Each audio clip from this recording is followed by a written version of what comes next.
The Yeah. first of the night races we ever had in Formula One was, of course, Singapore, and it's going to be great to have that back on the schedule later this year, end of September, first weekend of October. And indeed, a rumour going around at the moment that we might indeed have two Singapore Grand Prix back to back this year. Not confirmed. In fact, we tweeted to the Singapore Grand Prix media office, and they just said, "Well, we're totally focused on putting on the Singapore Grand Prix."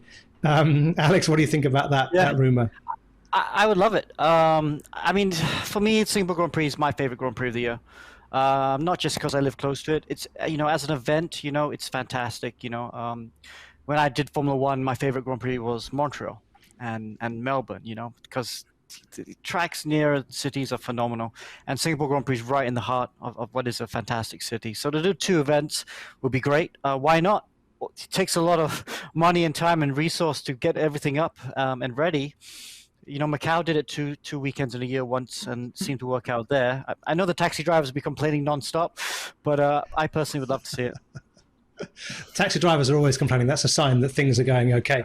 We've heard from you, your opinion, Alex. I want to ask also the fans. Don't forget our viewers. Let us know at Go F1 Show what you think. Should there be two Singapore Grand Prix this year, 2022? And a question for the fans, but also for you, Darren, because I know it's a question that many people want to ask you, which is your favourite Grand Prix?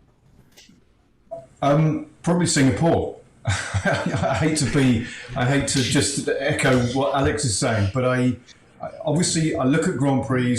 I always have since first I picked the camera up. That you look at them visually. So I'm sitting, unfortunately, if you like, in Auckland, watching the Grand Prix in Melbourne, and looking at the light, looking at the interestingly in qualifying, seeing the drivers complaining about the sun in their eyes. My God, every photographer is whooping with joy because they've got such fantastic light.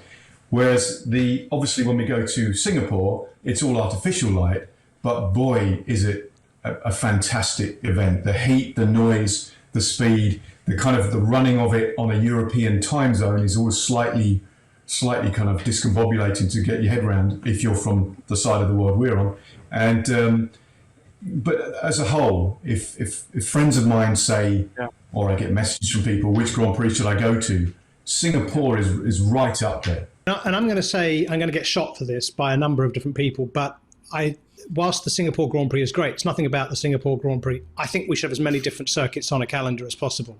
And for us to have two races in one place when there's another racetrack not far away, as in Sepang, and I've done it by road from KL to Singapore with Alex Young at the wheel, and it's actually I probably can't tell you how short a distance it is in time because we probably broke a few speed limits along the way. Maybe, obviously, I don't mean we just didn't stop for petrol.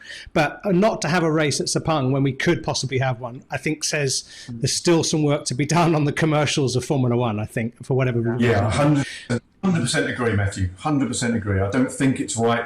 We have a plethora of circuits globally, and we shouldn't be focusing on having, as much as I love the Singapore Grand Prix, we shouldn't be having two at the same race back to back.